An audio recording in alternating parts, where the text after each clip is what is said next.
Welcome to Unlocking Your Truth, another podcast by Dr. Lesley Phillips.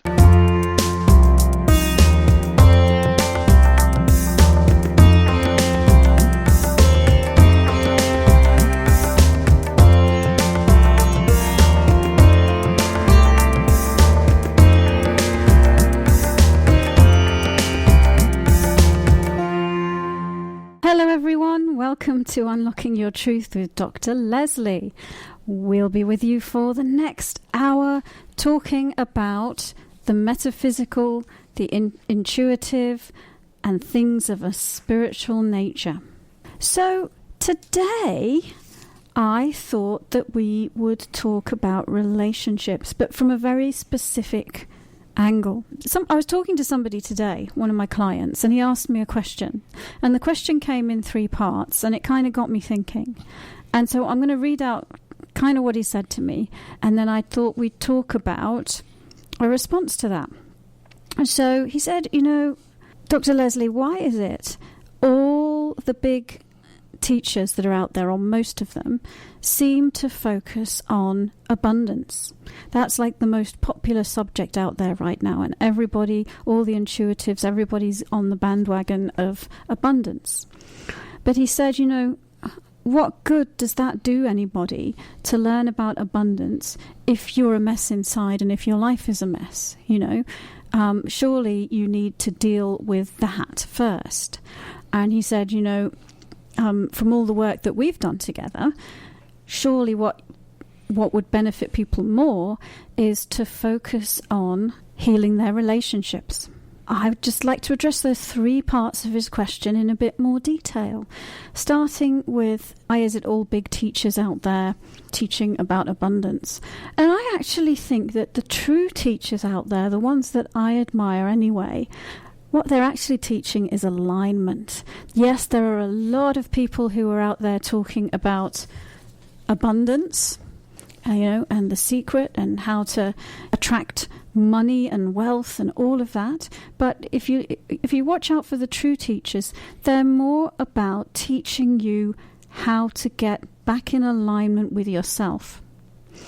Because really, lack of abundance is more to do with a lack of alignment with yourself. It's actually about your relationship with yourself.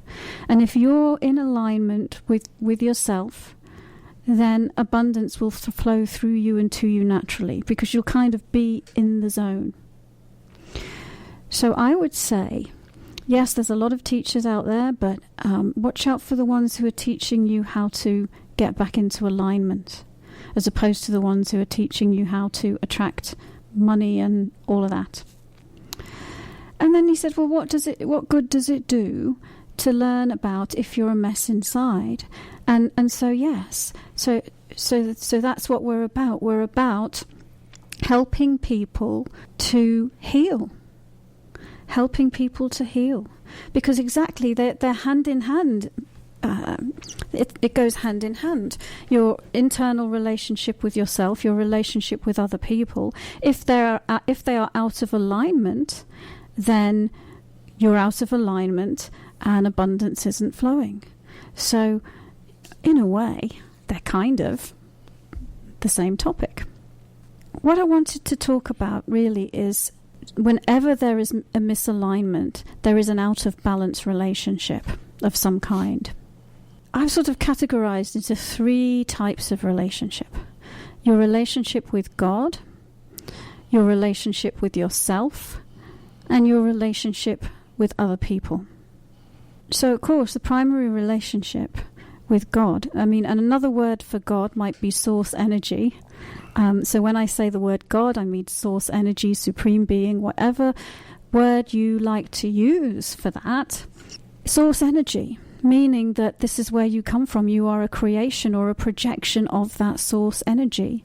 There is a stream of consciousness and energy that flows from source to you and through you. If you've lost sight of your connection with source, then one could say that you are out of alignment. And everything flows to you and through you from that source, because that source energy is all that there is. That's love, that's light, that's God. So, if you lose sight of your connection with source, then you're out of alignment. and abundance doesn't flow? Do you cultivate and nourish your relationship with God, with that higher source? Do you ask for and receive help and guidance from that source when you're feeling out of alignment? So the first relationship is with God. The second relationship is with yourself. You are, like I said, you're a projection of source energy. You're an aspect of divine consciousness. You are spirit in a physical body. So you are a part of God. If you're out of balance with yourself, then, this is also out of alignment. And what do I mean out of balance with yourself? Well, you are spirit in a body.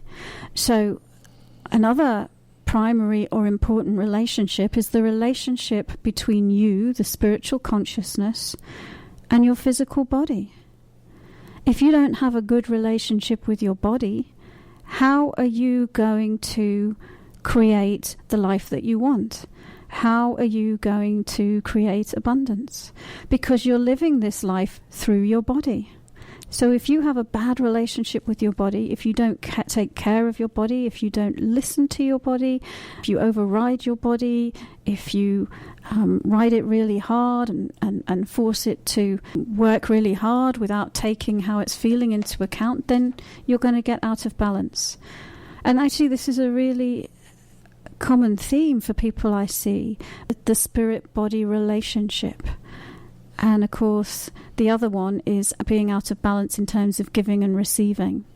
So you're out there giving, running around, exhausting your body, and not receiving. Okay, so that's another link there between relationships and abundance. Your giving and receiving needs to be in balance. Okay, so the second type of relationship is the body-spirit relationship, which is the relationship between you, the eternal self, and your body personality, which is the temporal self. The third type of relationship that I thought we could talk about is relationship with others. Relationships with other people. And of course, that's where all the triggers come in. If you're a projection of source energy, if you are divine consciousness, then guess what? So is everybody else. We're all God. We're all God reflecting the light of God back at one another. So we're all projections of divine consciousness. And we're kind of here doing this cosmic dance with each other.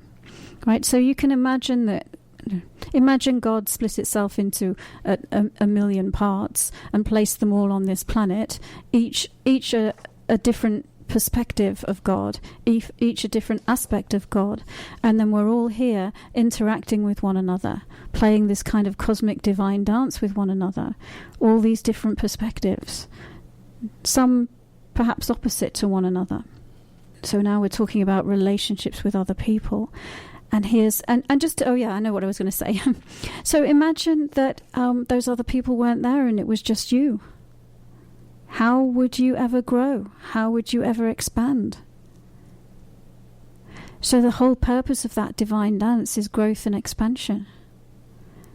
Because it's through the interaction with those other people that are other aspects of God that you learn and grow. And yes, you might get triggered, and yes, you might experience painful situations. And this is where a lot of those blocks to abundance come in, because the primary relationship with others that we have is with our parents. And well-meaning though our parents are, they're still not perfect. And so what happens is we get wounded as children for various reasons, and those wounds put us out of alignment, and those wounds appear to come from others, although they're really coming from yourself, because it's all a divine dance that God is doing with itself. And so in interactions with others, how does this wounding happen? How does this misalignment happen? It often happens through other people having expectations of you, or you feeling judged, feeling not good enough, feeling not accepted and loved exactly as you are. Okay? And so my client that I was talking to earlier was right. The key is to heal your relationships, to heal those wounds that come from past relationships, because that is then what puts you back in alignment. So that's kind of what I wanted to talk about today, Corey, and I wonder if you have a perspective on that. I know you're very into the whole abundance thing. Well, abundance. My mentor, one of my mentors, used to say, financial. We're all looking to be wealthy, or people are looking to be wealthy, but what they're actually looking for is financial freedom. And we all have a different financial freedom mark. Some people it's $1,000 a month. Some people it's $10,000 a month. Some people it's $100,000 a month. This is financial freedom. Well, abundance is the same thing, I think. Abundance is semantics. It's about semantics. What do we look for in abundance? Is abundance a fantastic relationship? Is abundance being really good with ourselves, or like happy with ourselves? Is abundance having that relationship, that spiritual relationship with God? And I think that what people really want when they're talking about abundance is is some other element that they think that abundance will bring them, whether it's love, peace, acceptance, meaning for their life, and then it's back to being in alignment with source energy, because you are those things naturally, and it's just you that loses your perception of that. Mm-hmm. I look at it, I have a word I use, it's MEPS, MEPS. And if you looked at a table with 4 legs, if one of those table legs was cut short, what would happen to the table? It would be a wobbly table. It would be wobbly. It would be a wobbly table. It would be off balance, right? And so those 4 legs being mental, emotional, physical, and spiritual, if one of your table legs is unbalanced, off kilter, or short, or too long, your personal table is going to be off balance. Your person is going to be off balance. So what you're talking about there on those 3 things is the same thing. It's just I have the actual physical as well. And it's true. If we're not happy with ourselves, look at all the people who are rich and famous that end up taking their own lives. Exactly, because after they've made it, after they've got all that money, the houses, the cars, and everything else, they turn around and they say, I'm still not fulfilled. Yeah. I'm still not at peace. I still don't feel loved. I still don't feel good enough. I still don't feel accepted. And the opposite is true. If your position in life is in debt up to your ears and you have nothing, it's still not a reflection on you. It's a reflection on your financial status, but not on you. Well, that reminds me of who is it truly that has abundance? Is it the stockbroker on Wall Street that has millions of dollars, that spends 16 hours a day working to catch all the different time zones in the world and do his trades, 6 days a week, and never sees his family? Or, is it the fisherman in South America that goes out in his boat every morning, catches enough fish for the day, and then lives a rich life with his family and his friends? Which one out of those 2 has the most abundance? I would argue it was the fisherman. The stockbroker's wife. Well, not if she wants love, and think about what you're just saying there. Yeah, I contradicted myself maybe, but yeah.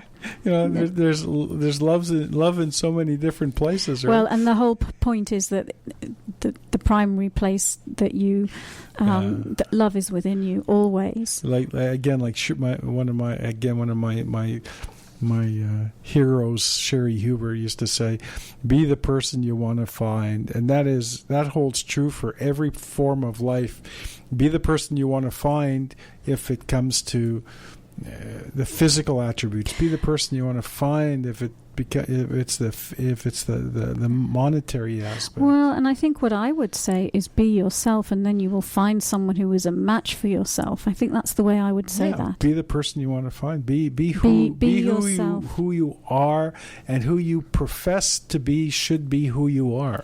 And so that brings us back really to the relationship with self.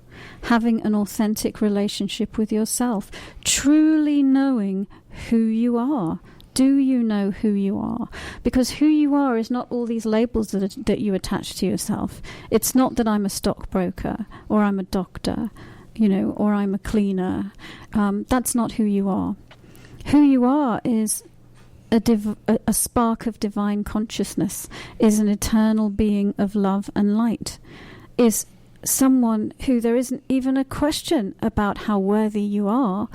If you are part of God, then how could you even begin to invalidate yourself and question your worthiness, or even compare yourself to another person?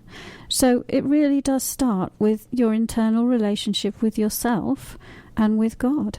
And if you don't even know yourself and who you are, how can you begin to have an authentic relationship with another human being? Yeah, I used to go to a spiritual meeting on Sundays, and one of their teachings, and I just loved it, was that if you draw a circle, and you look at that circle as God, everything within that circle is God, and there is nothing outside of that circle at all. There's nothing existing outside of that circle. It's complete emptiness. So what does that contain? What does God contain? What is part of God? Everything and anything, because there's nothing outside of that circle. So we should all be able to at least understand that God, or the universe, or again, whatever you want to call it, that God is a representation of everything, and that we are everything in essence as well, because we are part of that God. God is in the circle and outside of, and in the circle and everything inside of the circle, which is everything there is. Yeah, God is whole. God is all, like you said, inside the circle, and we're individual aspects of God. Yeah. So on that note... There's a note? Yeah. On that note, we're going to go to a break. But after the break, we'll open the lines for callers.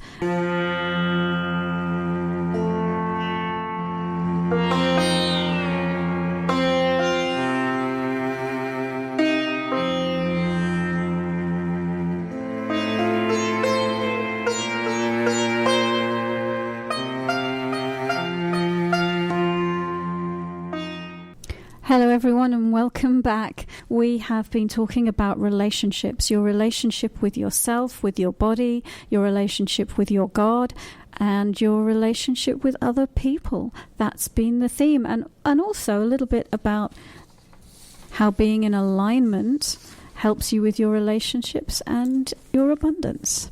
So do we have any email questions, Corey? Oh boy, do we have some email questions.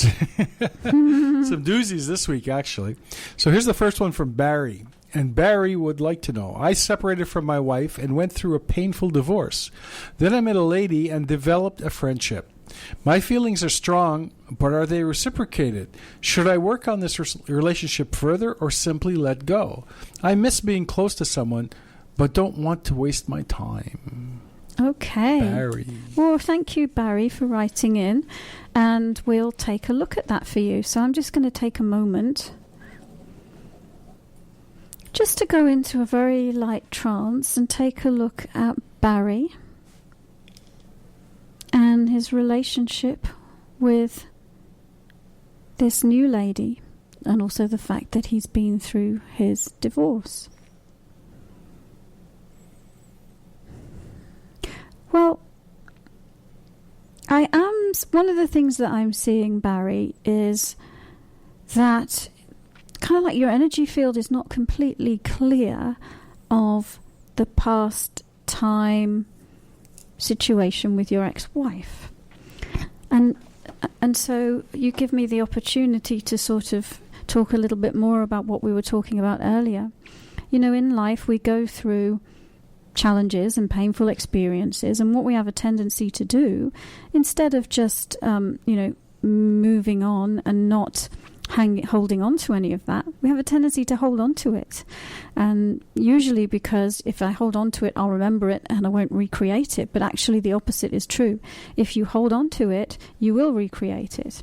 Because the law of attraction, again, that we were talking about earlier, says like attracts like. And, Corey was saying, well, be the one that you want to attract. You attract who you are. So if you're if you're holding on to feelings of rejection, feelings of abandonment, feelings of not being good enough, then you will recreate situations in your life that reinforce those feelings, i.e., a lady friend that doesn't reciprocate how you feel about yourself. And so I'm seeing that the best thing that you can do, the very best thing that you can do, the best place for you to focus your time and attention is on your relationship with yourself and healing that relationship with yourself and your body by letting go of the past and the pain that you're carrying around in your body. And I'm seeing that as you do that, then what happens is, as you change your inner reality, your external reality will shift as well. And so it may be that this new lady friend then will suddenly appear to be reciprocating your feelings, because you'll no longer have that filter that you're looking at that relationship through. Or maybe that relationship won't continue, but you will attract one that is more in alignment with what you are asking for. So that's my answer for Barry. I hope you find that helpful, Barry. I just have one little add-on for Barry. Barry, I was told by a wise man once, no matter what you do, if you enjoy what you're doing, it's never a waste of time. So, do we have another question? Yes, we do. And this one's from Katie. And Katie says, I have been single for quite some time and want to meet my perfect match. I am very specific, so I turn many people down. I'm not easily impressed. Neither are they. I want to be honest and truly in love. I want an ambitious, stylish, hardworking man. How can I make it happen? Okay. So, the funny thing is, Katie, you always attract your perfect match. Because what you attract is a perfect match for the energy frequency that you're holding in your field. And I'm sorry that we laugh, but I'm going to go into trance and look at you. And not laughing at you. No, it's just the absurdity of life, really, isn't it? And what we do and what we think. So give me a moment.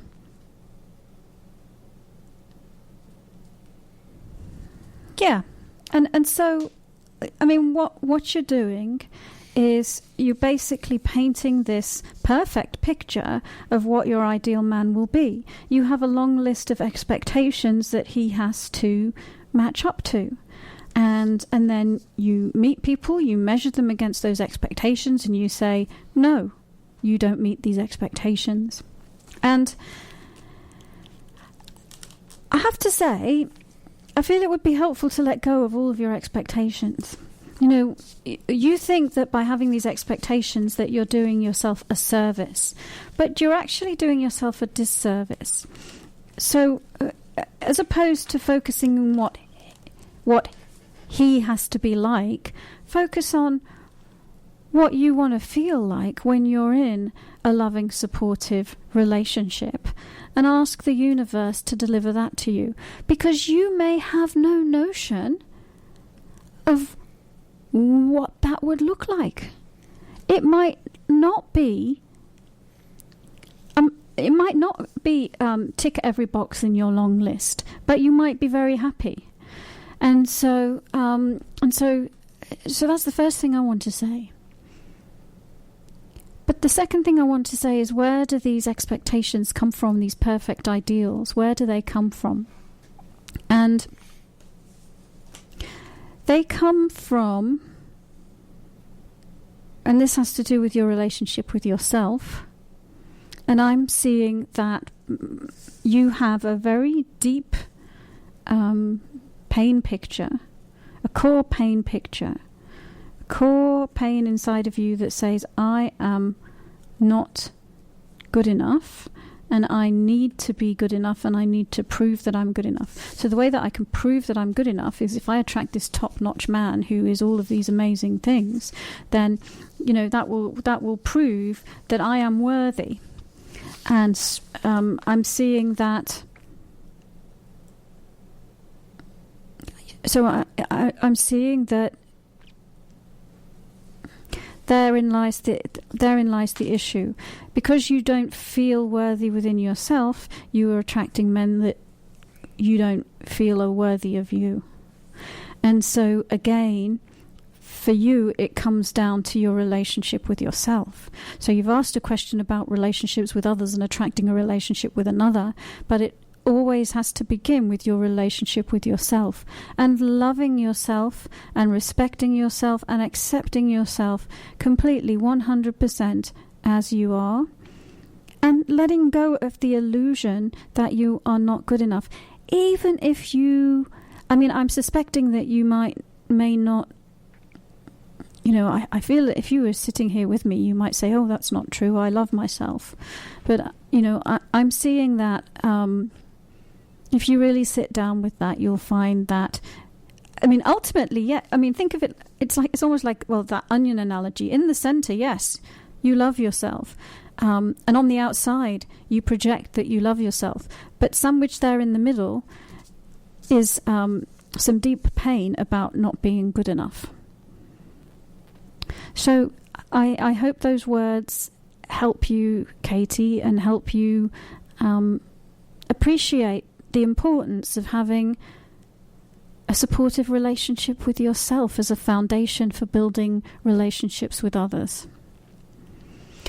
So I think we have time for one more before the break, if there's another email question. We have a name from... We have...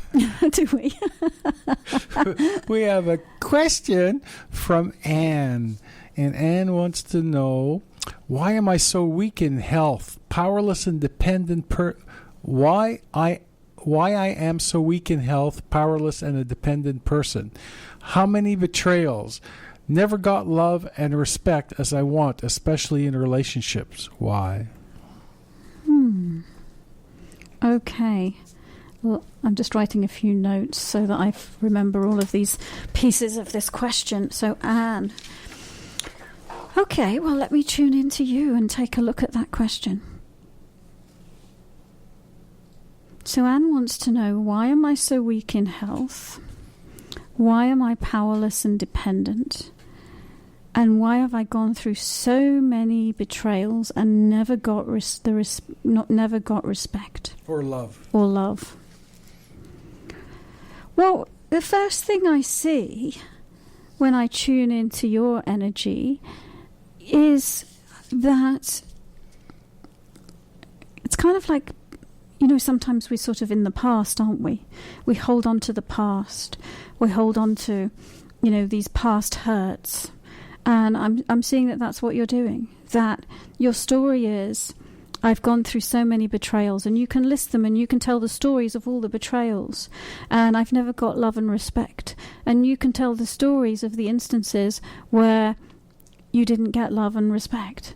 And you holding on to all the stories. And if you're holding on to all the stories, then you're holding on to that energy frequency. And what you're doing is you're saying to the universe, well, this is my frequency. My frequency is about being betrayed and not being respected. And the universe says, oh, that's the frequency that you are. Here's a match for that.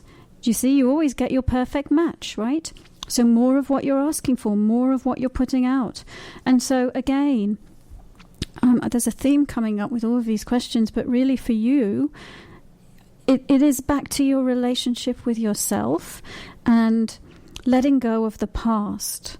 Letting go of the past so that you do not create your reality through the filter of the past. And then I'm going to look at the other two things that you said about your health being weak and being powerless and dependent. I'm just taking a look at the health question.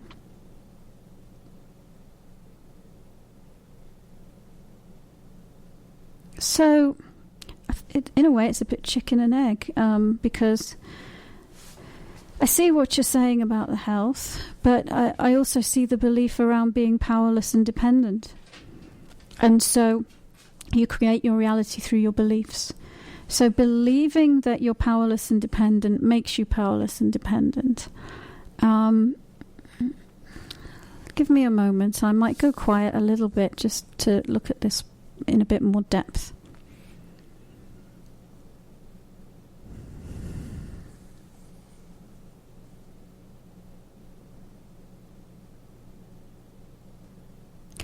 Well, I'm seeing that you believe you have a core picture, just like the previous lady, where you believe that you are powerless. And so working on that belief. If you can just find ways, examples in your life where you can validate that you do have some power, even if it's the smallest things. And so instead of focusing on all the reasons why you're powerless as a practice, start focusing on all the ways in which you have some power, all the ways in which you're independent, even if it's making a cup of tea for yourself, even if it's brushing your teeth.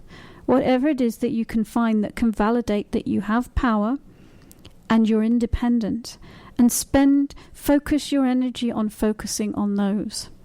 Because the more you focus on your power and your independence, then the less that you will be powerless and dependent. Because the signals that you will be sending out to the universe will be that you are powerful and independent.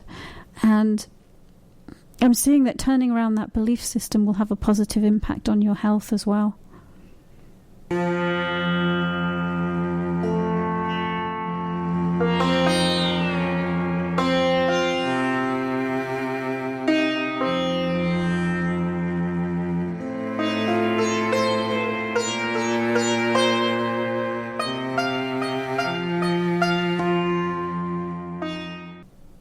Hello everyone, and welcome back to Unlocking Your Truth with Dr. Lesley. Have we got another relationship question, Corey? We do, but we have a comment first for me. Ah. and that is, after the many shows we've done and the many emails and callers that have called in, I just wanted to let listeners know who those people are sitting out there going, oh, I got such problems. I've got such problems. I feel so alone. Just know that you're not the only one. We all share similar problems. We all share similar issues in life. And all I can tell you is find yourself a Dr. Lesley, or find yourself someone that can help you, or just by listening. And you'll find out that there are answers to a lot of the questions that we have about ourselves. Thank you, Corey. You're welcome. Yeah, we do care. That's why we're here. Yeah, exactly. Exactly. So here's a question from Jillian. Jillian writes, I have been thinking about doing some volunteer work, sitting or reading to hospice patients. I'm not sure if this is something that would be beneficial or detrimental to my path.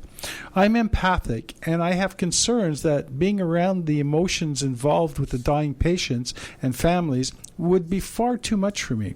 I have a tendency towards depression, and I'm worried that doing this volunteer work would send me into a downward spiral, stalling my spiritual progress.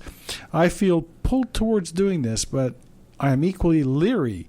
Is this something that will be okay for me to do, or will it really screw me up? Okay. Thank you. We'll take a look at that. But you know what? In a way, I don't think anything can stall your spiritual progress, because whatever experience that you're having is a spiritual experience, and you can learn from it.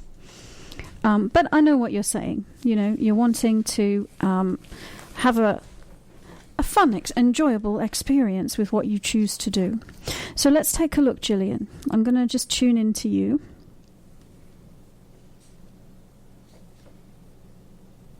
Well, the first thing that I'm picking up from you is that you have such a strong desire to be of service, and that you have a heart that's full of love and compassion. And there's a real drive within you to give and to help others. And I'm seeing that that's why you're attracted to sitting and reading to hospice patients. And I'm seeing that that desire, it's founded in love. It comes from love. It's a true urge within you that comes directly from your soul. And so, you know, and folks, when you get a feeling like that, where you feel really drawn to something, you feel really passionate about it, well, that's your heart speaking to you. So the first thing I want to say, Gillian, is that your heart, it's your heart speaking to you, and listen to your heart. But then I'm going to look at your fears around being an empath and having a tendency to get depressed. And I might answer those two things separately. So, being an empath is, I mean, I call this clairsentience, and it's an intuitive ability to read emotions, you know, within yourself and within others. And what an untrained empath will do is will absorb the energy and emotions of others and then go into overwhelm. And so, you know, I'm seeing all that you need is a little bit of training in how not to do that, in how to get that under control. And it's very easy. And you know what? If you're a regular listener to this show, you already know how to do it. And if not, then you can email me and you know, and we can figure out a way to teach this to you. But it basically has to do with owning your own space and knowing how to release foreign energy. And there's one fabulous technique, I teach it all the time on this show, called grounding, that will give you a way of releasing foreign energy and will help you to bring more of your own energy into your body so that you can own your space. So I would say don't let that be a barrier to following your path and your heart's desire. It's a little bit of a challenge for you, but rest assured it's something that you can definitely overcome and you can definitely learn to deal with. And then you're saying I have a tendency to into depression, and there's a couple of things I would say about that. Learning how to sort of control that empathic nature will help with that, because of course in hospice environments and old people's homes, there are a lot of people who are in depression themselves. And so if you're mixing with a lot of people who are in depression and you have a tendency to take on foreign energy, then you may find yourself feeling depressed, and actually what you're experiencing is someone else's depression. Okay, so that's half of the equation. But the other half is, you know, just looking at you, and one tip that I can give you is be in present time. Be in the here and now. Because one of the things that will throw a body into depression is if you have a tendency to focus on the past. So if you can really hold your focus in the now, that should also help you not to go into depression. And then it looks like there's a third thing that's going on as well, and that is a tendency as an empath and a healer to want to take on responsibility for others. And so I'm seeing that what you may have a tendency to do is, number one, go into sympathy rather than empathy and match the energy of the people that you're seeing. And two is to want to be responsible for helping them to heal. And so, I would say not only are you an empath, but you're a really big healer. And it's just about you learning how to manage your energy, really, and not take on energy of others. And so working on, being in empathy rather than sympathy, not taking on responsibility for others, and understanding how to not take on foreign energy, but if you do take on foreign energy, how to release it and let go. But ultimately, having said all of that, doing that work looks wonderful because it looks like something that you would just love, and you just have a little bit of a challenge to take care of as part of it. So I hope that's helped. And I can answer another question, although I will read out the phone number again, which is 604-504-7441, extension 4142. There you go. I just want to make another little comment. I have a question here. I'm not going to read the question completely, but we should do a show on this, on words, on verbiage. And this person says, will I create the ... I feel like saying, will you? Yeah. So maybe we should do a show on verbiage and words and how strong and powerful they are in our lives. That's a good idea for a show, and we've never done a show on that. Yeah. Okay, so I have a question from Sylvia. And Sylvia would like to know, when will the shift occur where I move with ease into my freedom phase of life? Sylvia. And when will the shift occur that I move into my freedom phase of life? Basically, I think she's saying, will I ever? Yeah. Okay.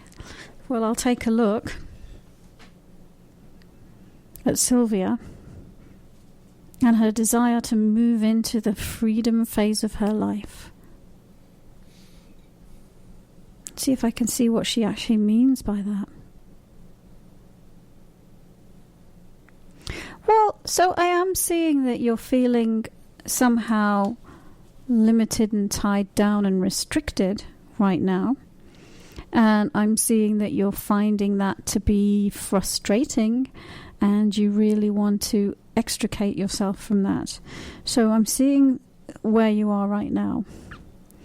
And I'm not seeing quite yet what it is that's tying you down, but I'll look at the energy for a bit longer and see what comes up. Well, it also looks to me like there's a frustration that you feel as though you're not able to create the reality that you want, because there's like a stuckness, and I'm seeing that it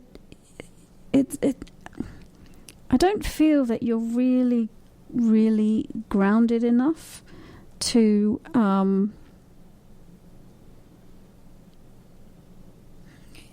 be. I would recommend that you ground more, and grounding more will put you more in charge of your reality. And being in charge of your reality is like freedom. Because then you get to create whatever you want. And at the moment, you're feeling frustrated because you're feeling trapped and you're feeling restricted and you're feeling limited. And whatever those limits and restrictions are, one way to release them and let go of them is to ground and release them down. You're grounding. But it looks to me like it's like you somehow mistakenly believe that you're under some kind of obligation. So I don't know if there's another person involved here, but it looks like you believe that you're under some kind of obligation to put your energy into this thing that is making you feel limited and restricted. And it looks to me like whatever that thing is, it's outside of you, and it may be another person, and that you're under absolutely no obligation to do that. So just letting go of the thinking that you're obligated looks like it would be a big step. All right, so we might have time for one more quick one. Okay, I have a question from Connie, not Corey, Connie. How do I get over the clutter, anxiety, and confusion that comes in my mind when trying to make decisions? It is like my mind makes up 50 outcomes to a decision I haven't even made, and it blows everything up further. I have a hard time listening and trusting myself. Okay, let me take a good look at this one. And two things came to mind in response to that, but I'll take a look at your energy and see. Well, one of the first things that comes up is that you're a people pleaser. And it looks like one of the things that you do in making a decision is you think about all the ways in which it's going to affect other people, and are those other people going to be happy, and are you going to please those other people through your decision? And it's almost like being a people pleaser and keeping other people happy is more important to you than your own happiness. And it's because you were brought up that way, right? You were brought up in a family that trained you to please others above yourself. So that's one part of the answer. It's just letting go of the need to please others. And maybe this will help, but just realize that they have everything that they need to please themselves. They can create their own realities and make themselves happy, and they're responsible for that, and you're not. So all you're responsible for is yourself. And then I'm going to look at this thing that you said about my mind projects 50 outcomes and then blows them all up. Let's take a look at what's going on with that. What I want to say to you is you just need to choose the outcome that you want and focus on that. And let me see what's happening and why. I think one of the things that you might be doing is projecting into the future a little bit. And of course, what the future is a probability matrix, okay, of a whole bunch of different potential outcomes. But the way that you create the outcome that you want is by focusing on it right now. Okay, and not to focus on the future. So I would just say, it's like, pull your energy back. Don't think about the future. Just think about what you want right now. And stop pouring all your energy into pleasing other people. So that is coming up to the end of today's show. I'd be happy please write in and suggest some topics for the show. And you can send those topic suggestions to info@drlesleyphillips.com. Thank you for joining us. You've been listening to another Unlocking Your Truth podcast by Dr. Lesley Phillips. For more information, go to our website at drlesleyphillips.com. That's drlesleyphillips.com. where you can ask questions or send her an email, and there's many free gifts on there for you as well. Come back again.